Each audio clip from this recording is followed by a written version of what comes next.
Olá, amigos, tudo bem com vocês? Que alegria, que satisfação estar aqui para trabalhar com vocês alguns pontos importantes da matéria de legislação. Sejam todos muito bem-vindos ao Persona Cursos. Estejam em casa. Deixa eu me apresentar aos senhores. Meu nome é professor Adriano Cotti. E nós vamos trabalhar um determinado ponto específico de legislação para o curso superior de tecnólogo de administração da Polícia Militar. Estejam todos em casa. O nosso tema, como o quadro indica para vocês, é a Lei de Tortura. É a Lei 9455 de 97.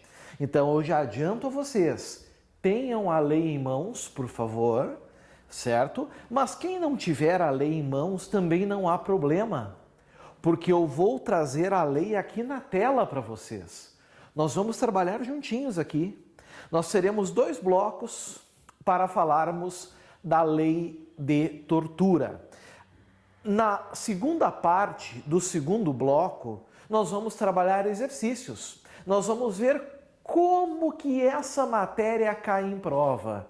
E vocês vão perceber que é uma matéria tranquila da gente administrar e botar no bolso para a nossa prova.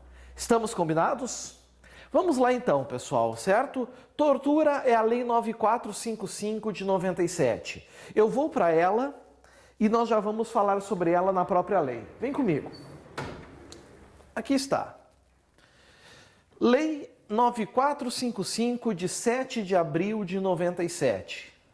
Define os crimes de tortura e dá outras providências. Bom, antes de iniciarmos e eu começar a falar sobre a lei em si, eu preciso, certo, esclarecer e estabelecer algumas regras com vocês. A lei de tortura, ela tem uma relação muito íntima com isso aqui, ó. E ela surgiu, inclusive, por causa disso aqui, ó.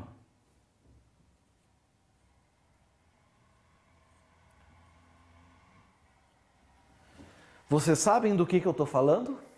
Eu estou falando da Constituição Federal de 88. A nossa Constituição Federal, ela trata da tortura de uma forma muito intensa. O artigo 5º, que são os direitos e as garantias fundamentais, fala da tortura em vários momentos. Principalmente porque a gente sabe que dentro da dignidade da pessoa humana não cabe tortura. Tem um outro dispositivo, outro inciso no artigo 5º da Constituição que diz que ninguém será submetido à tortura, nem a nenhum meio cruel, por exemplo, degradante. Não haverá pena de morte, não haverá prisão perpétua, trabalhos forçados, banimento. Ora, provas obtidas sob tortura são inválidas. A gente chama de provas ilícitas. Então, meus amigos, o grande desejo dessa lei, em primeiro lugar, era do legislador constituinte. Sem falar também do anseio, certo, das organizações internacionais, que o Brasil faz parte, que o Brasil é signatário, como, por exemplo, certo, acordos internacionais contra a violência e a tortura, em favor da dignidade da pessoa humana. Então, os países que vão aderindo a essas convenções internacionais, eles têm que respeitar as cláusulas de adesão, senão eles sofrem sanções. E dentre essas cláusulas está regular sua legislação interna. Por isso que nós temos uma lei federal que vale no Brasil inteiro, que é a Lei 9455 de 97.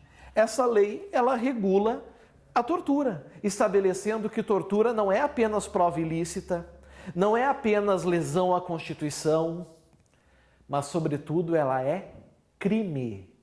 Praticar tortura é crime. É a primeira coisa que nós temos que saber, certo? Por quê? Porque existe um princípio chamado princípio da legalidade, que diz que só há crime se tiver lei definindo. Nós tínhamos a Constituição dizendo que não se admite tortura, mas não dizia que era crime torturar. Nós temos a dignidade da pessoa humana, mas não dava uma pena para quem feria essa dignidade. A lei de tortura faz isso. Ela diz o que é o crime de tortura e qual é a sanção, qual é a punição, a penalidade para aquele que violar essa lei. Então isso é muito importante. Nós temos aqui uma lei regulamentadora. 9 anos depois da Constituição Federal ser promulgada, veio a lei de tortura, certo? Outra questão interessante é a seguinte, pessoal. Antes ainda de entrar na lei, vocês precisam saber de uma coisa importantíssima. Em primeiro lugar, a lei de tortura no Brasil, ela é um crime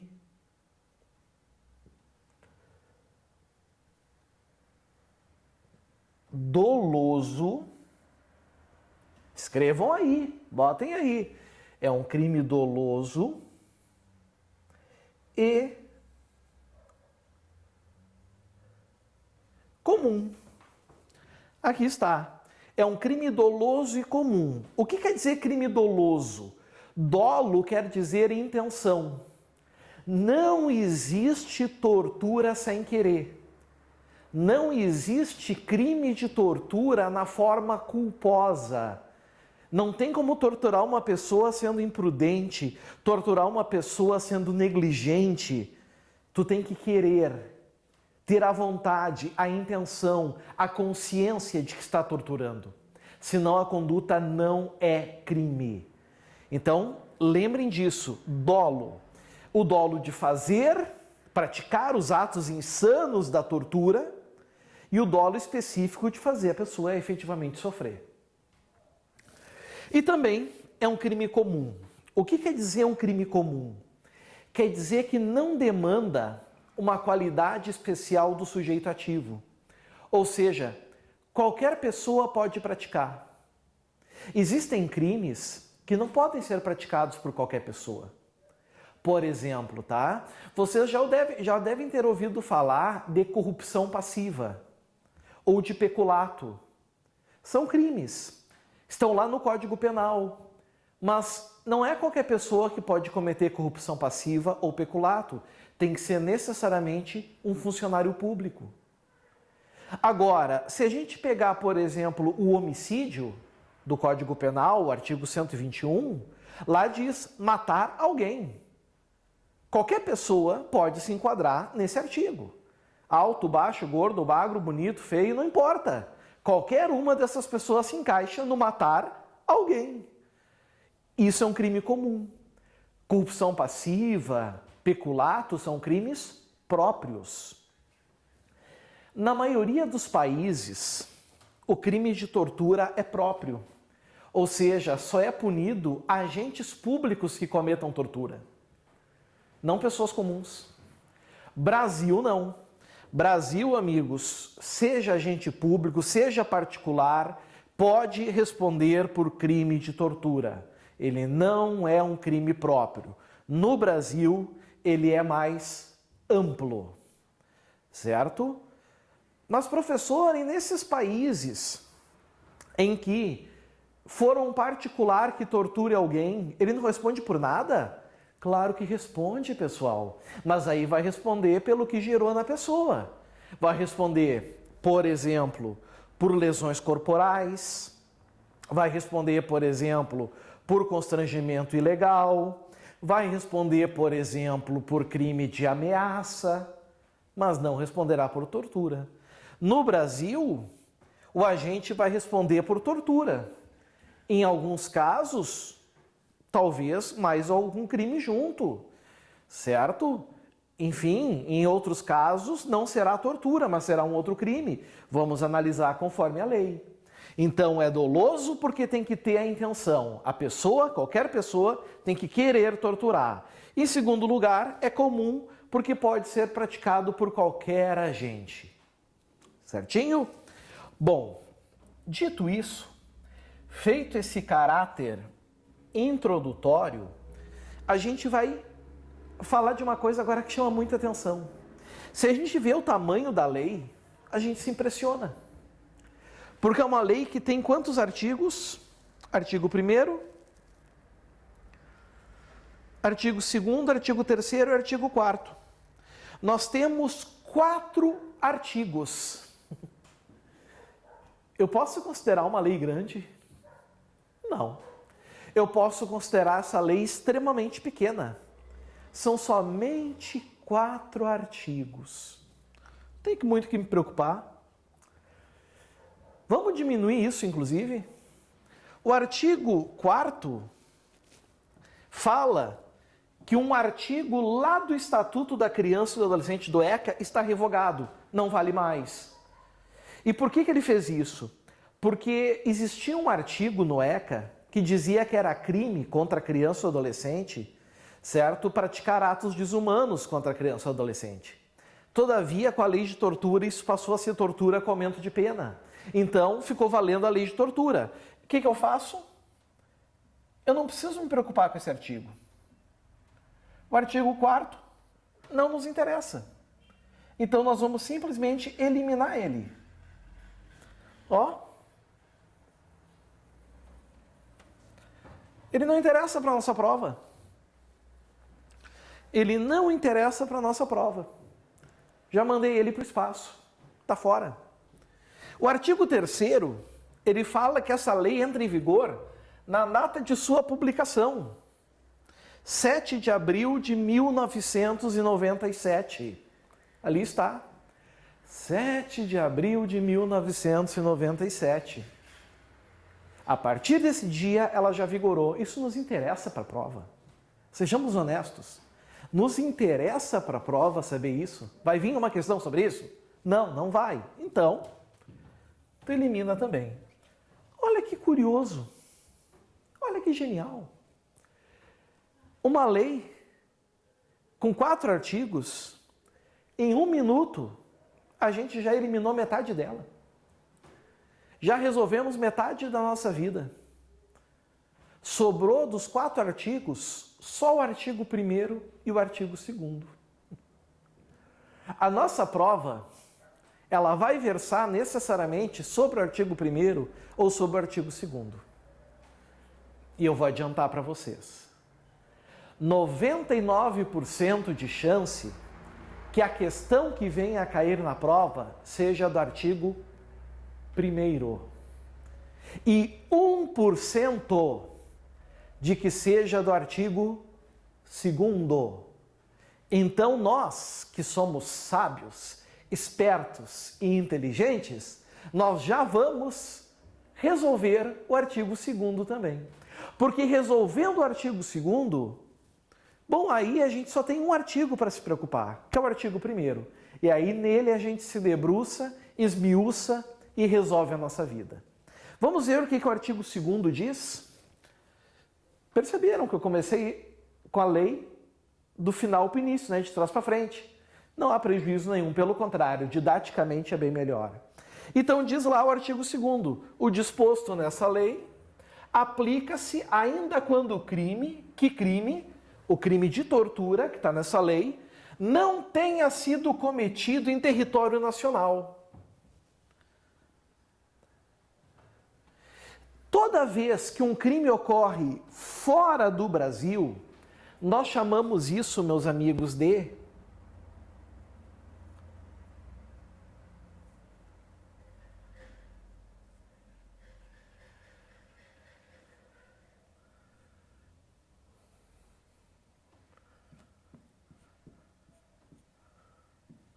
extraterritorialidade. Certo? Extraterritorialidade. O que é extraterritorialidade? É quando um fato criminoso não for praticado em território brasileiro. Extra é fora. Fora do Brasil. Então, eu faço a pergunta a vocês. Pode um indivíduo que cometeu tortura no estrangeiro responder por crimes de tortura no Brasil? A resposta é sim. O disposto nessa lei aplica-se ainda quando o crime não tenha sido cometido em território nacional. Então essa lei tem alcance fora do Brasil? Tem. Mas é uma extraterritorialidade, olhem aqui embaixo,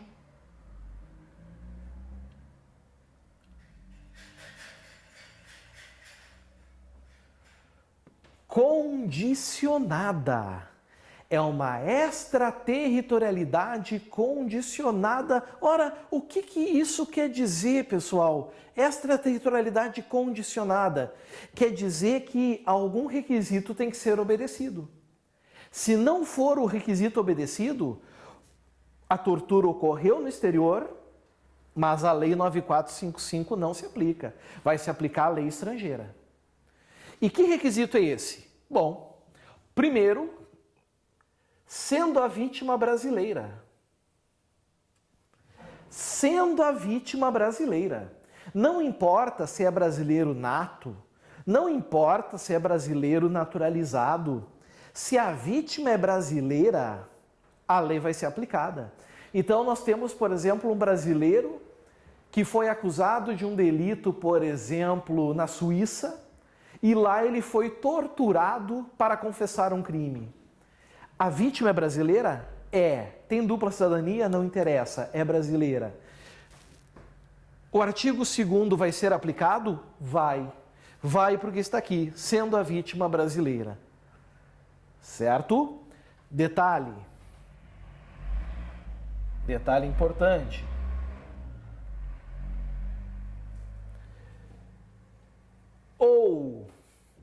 Ou seja, tem um outro requisito. Só que esse outro requisito, ele é alternativo. Ele não é cumulativo. O que significa que basta um dos dois. E qual é o outro? Encontrando-se o agente em local sob jurisdição brasileira. Embaixadas brasileiras no exterior ou consulados brasileiros no exterior. Ou seja, lugares no exterior em que a lei brasileira é aplicada. Nesse caso, pode ser qualquer pessoa, certo? Pode ser qualquer pessoa. Nem precisa ser brasileira, mas tem que ter um desses requisitos. Então é extraterritorialidade porque a tortura é cometida fora. A tortura é cometida no estrangeiro. Começou por aí. Segundo lugar, ela é condicionada porque precisa ter um dos requisitos. Ou a vítima é brasileira, ou a tortura aconteceu numa embaixada ou num consulado brasileiro. Certinho? Ó vida! Agora a gente só tem um artigo que nos interessa, que é o artigo 1º. Todavia, o artigo 1º não é tão pequenininho. Ele tem suas características. Nós vamos falar sobre elas agora. Procurem anotar todas as dicas que eu vou dando, porque se vocês manterem esse controle, com certeza serão 2 blocos extremamente proveitosos.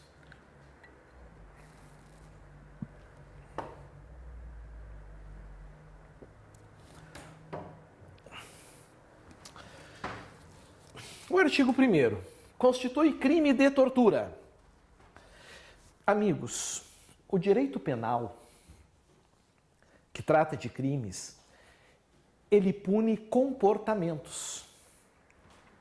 Ele não pune uma pessoa pelo que ela é, mas ela pune uma pessoa pelo que ela faz, pelo que ela pratica, pela sua postura externa perante a sociedade. Certo? Eu posso ser um nazista. Eu posso ter dentro da minha casa bandeira do Hitler e da suástica. Isso não me faz um criminoso. Mas se eu divulgar o nazismo, propagar o nazismo, eu estou praticando. Isso é o crime. Isso é o crime. Entenderam? A pessoa, ela pode ser racista no seu íntimo. Ela ter preconceito racial. Mas se ela expor, ela está praticando e a prática é crime. Então o direito penal e a legislação criminal pune comportamentos. Na língua portuguesa, como é que a gente expressa os comportamentos? Através do que se expressam comportamentos? Através de preposições? Através de substantivos? Através de adjetivos? Não, é através de verbos. Então, quando a gente pune, por exemplo, o homicídio, é porque lá está escrito matar alguém. Não basta eu dizer assim, eu sou homicida, eu quero matar alguém. Não basta para eu ser punido por homicídio, porque eu não matei ninguém. É preciso praticar o verbo, o comportamento. Na lei de tortura, a mesma coisa. Só que não precisa estar escrito torturar. Podem estar escritos outros verbos, como vocês vão ver aqui no artigo 1º, inciso 1. Ali é claro ao dizer, constitui crime de tortura. Olha o verbo. Constranger. Esse é o verbo, meus amigos. O verbo é constranger. E o que é constranger? É forçar, obrigar, certo? Forçar, obrigar alguém a fazer o que não quer ou a não fazer o que quer fazer. Então, eu posso dizer uma coisa com certeza. O constranger é um constrangimento ilegal. Esse constranger aqui é ilegal, é proibido. Tu não pode realizar esse constrangimento. Professor, mas tem constrangimentos que são legais? Tem. Por exemplo, quando um policial prende uma pessoa em flagrante delito, não há dúvida que essa pessoa pode ficar constrangida, mas esse constrangimento é legal. Isso não é crime. Isso não é crime.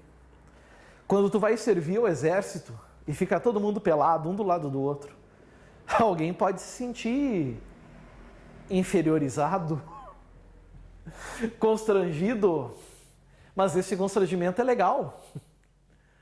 Todavia, quando nós temos o constranger em um tipo penal, em um artigo, é porque esse constrangimento é ilegal. E é um constrangimento legal especial, porque nesse caso aqui configura uma tortura. Constranger, obrigar, forçar alguém. Se fala alguém aqui, a gente sabe que é pessoa. Ficou ruim isso aqui, deixa eu arrumar.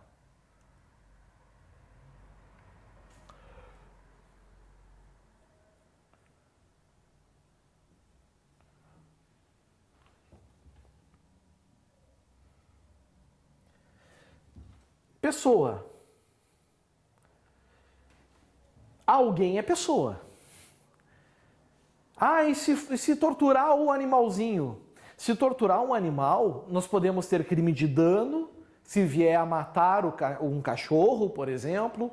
Nós podemos ter um crime ambiental, seja um crime contra a fauna, mas nós não teremos crime de tortura.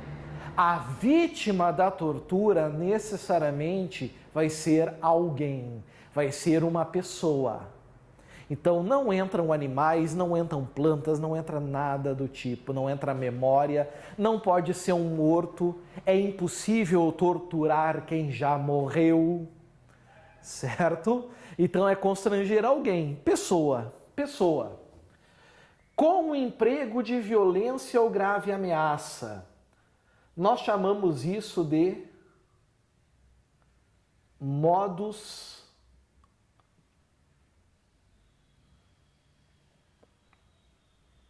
operandi.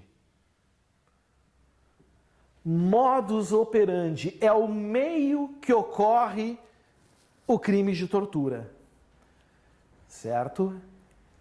É o meio que ocorre com violência ou grave ameaça. A violência que fala aqui é a física. Pode ser com socos, chutes, cortes, pontapés, choques elétricos, imersão na água, queimaduras, certo? Qualquer meio físico que cause violência física. Ou grave ameaça. Essa ameaça aqui é a violência mental. É a violência psicológica. Sim, isso pode cair na tua prova, como já caiu algumas vezes.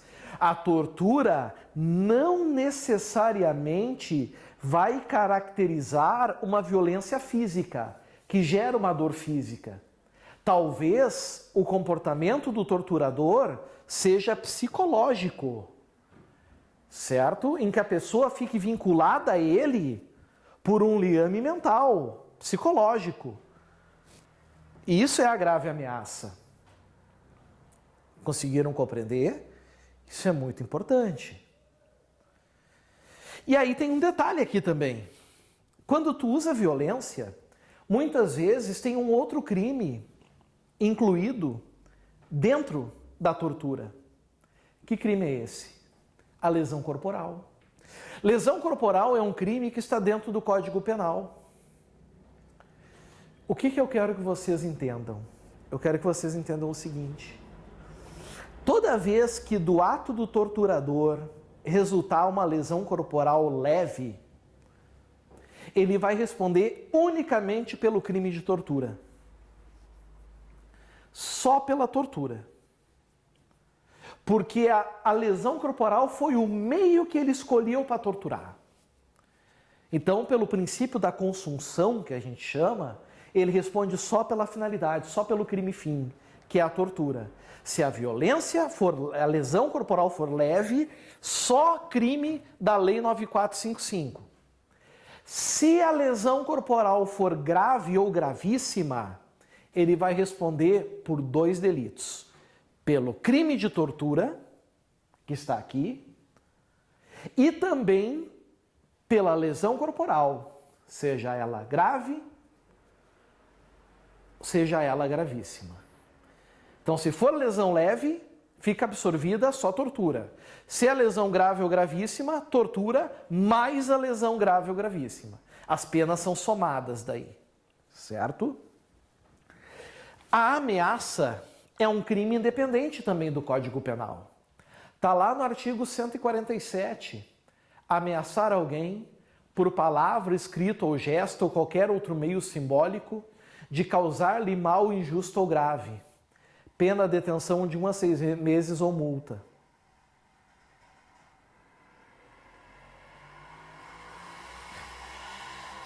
Isso é um crime também independente. Mas se for meio para a tortura, responde o agente só por tortura. Então, tortura e ameaça nunca vai ter junto. A tortura sempre vai ser absorvida. Sempre. Certo? E aí, amigos, vejam que tem que ter um resultado naturalístico. Causando-lhe sofrimento físico ou mental. O sofrimento físico vem da violência. O sofrimento mental vem da grave ameaça. Certo? Vem dali. Só que agora vocês têm que entender. Tu forçar alguém usando violência ou ameaça e gerando sofrimento físico pode ser tortura. Mas também pode ser só constrangimento ilegal. Mas também pode ser só lesão corporal. Porque a tortura, ela exige requisitos. que nós temos aqui. Por exemplo, no inciso 1, letra A, B ou C. A, B ou C. A letra A diz que o indivíduo, ele usa de violência ou grave ameaça, gerando sofrimento físico ou mental a alguém, com uma finalidade de obter uma informação, de obter uma declaração ou uma confissão da vítima ou de terceira pessoa. Nós chamamos essa modalidade, quem quiser escreva aí, por favor, de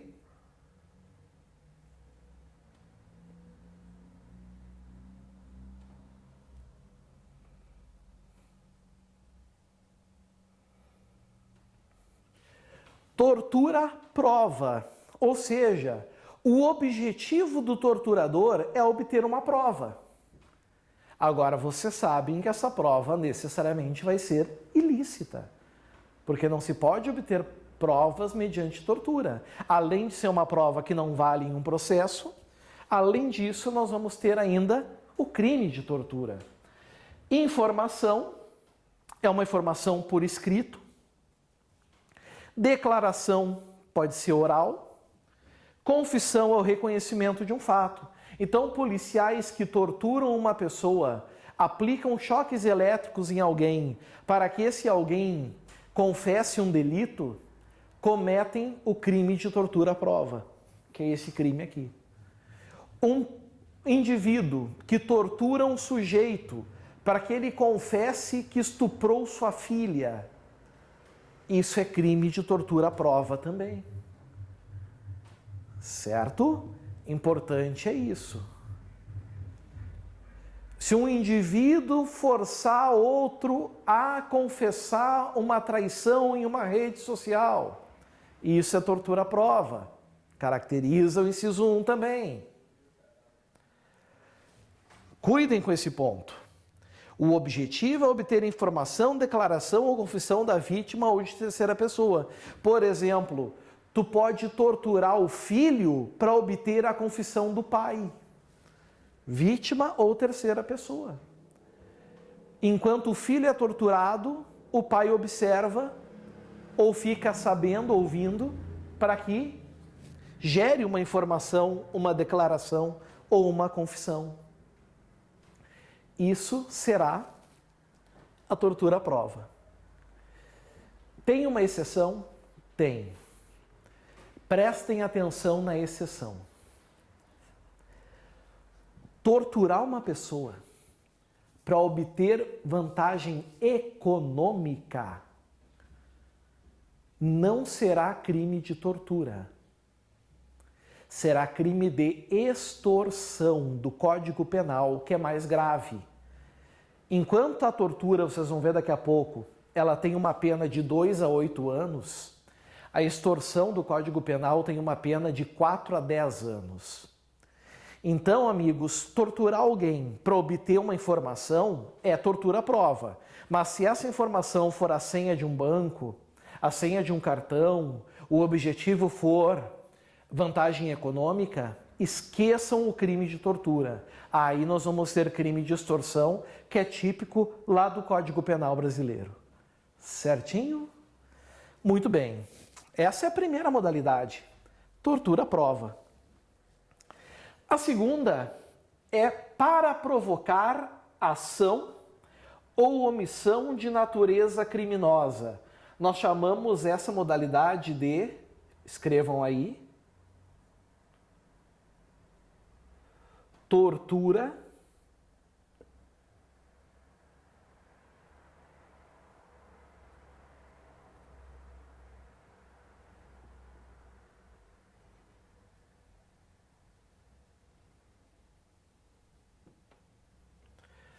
para a prática de crime. Aqui está.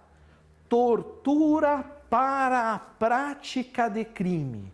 O torturador, ele pratica atos de violência ou de ameaça contra alguém, gerando sofrimento físico ou mental, com um objetivo, que essa pessoa cometa crimes. agindo ou se omitindo, mas que ela cometa crimes, que ela cometa delitos. Cuidado. Sabe o que andou caindo em prova? Veio questões em prova dizendo assim, que seria crime de tortura agredir fisicamente alguém, gerando sofrimento físico, para que essa pessoa explorasse jogos de azar. Isso está errado. Por quê? Porque exploração de jogos de azar é contravenção. E aqui está dizendo que para provocar a ação ou omissão de natureza criminosa. Ou seja, tu tortura alguém para que esse alguém pratique crime, não pratique contravenção. Tem que ser crime que essa pessoa tenha que praticar. Então, se eu torturar alguém dizendo assim, olha, tu tá levando choque aqui porque eu quero que tu entre em luta corporal com o teu vizinho. É vias de fato, é contravenção.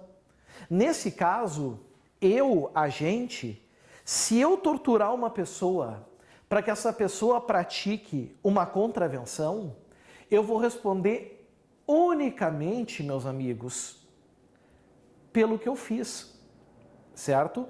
Com essa pessoa. Ou seja, eu pratiquei lesão corporal nela. Eu vou responder por isso, não por tortura. E um outro detalhe importante, né? Detalhe importante. Não sei se vocês perceberam, não sei se vocês se deram conta, mas existe um detalhe aqui. Toda vez que tu provoca ação ou omissão de natureza criminosa, tu está usando uma pessoa como instrumento para praticar outros crimes. Tu está usando essa outra pessoa como longa-manos, ela é a extensão do teu corpo. Tu está usando ela como instrumento. Tu podia usar um revólver, tu podia usar uma faca, mas tu está utilizando alguém. O que eu estou querendo dizer com isso? Eu estou querendo dizer, pessoal, que se eu sou um indivíduo que estou torturando alguém para que esse alguém pratique tráfico de drogas, eu, Adriano, vou responder pelo crime de tortura para a prática de crime e vou responder pelo tráfico de drogas também, porque é como se eu estivesse praticando.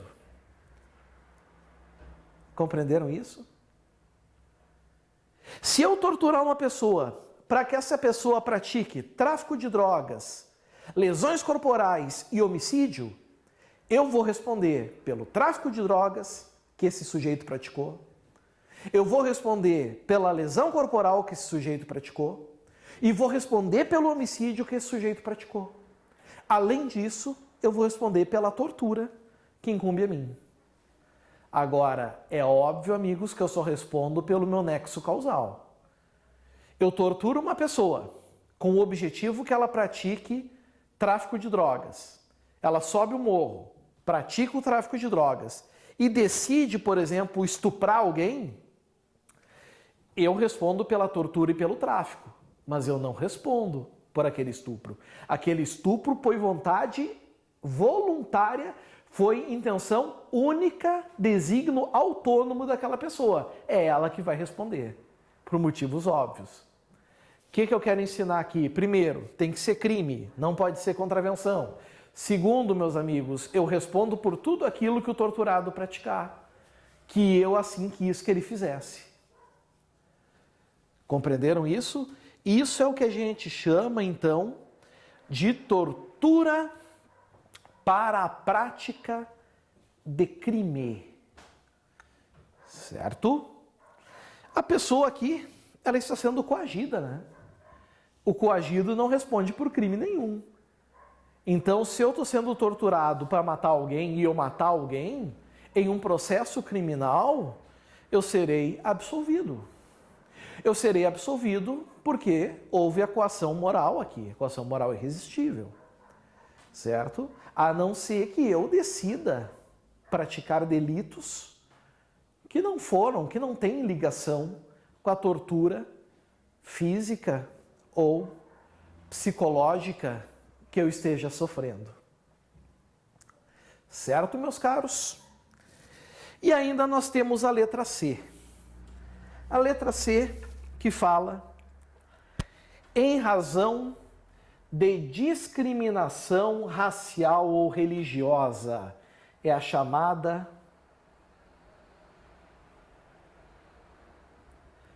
tortura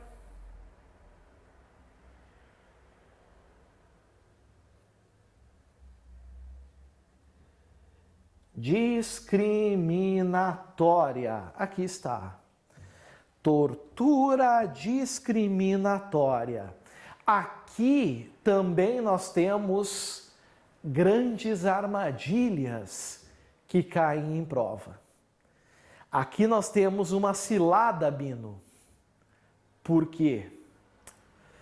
Vamos supor que eu torture uma pessoa porque essa pessoa é homossexual.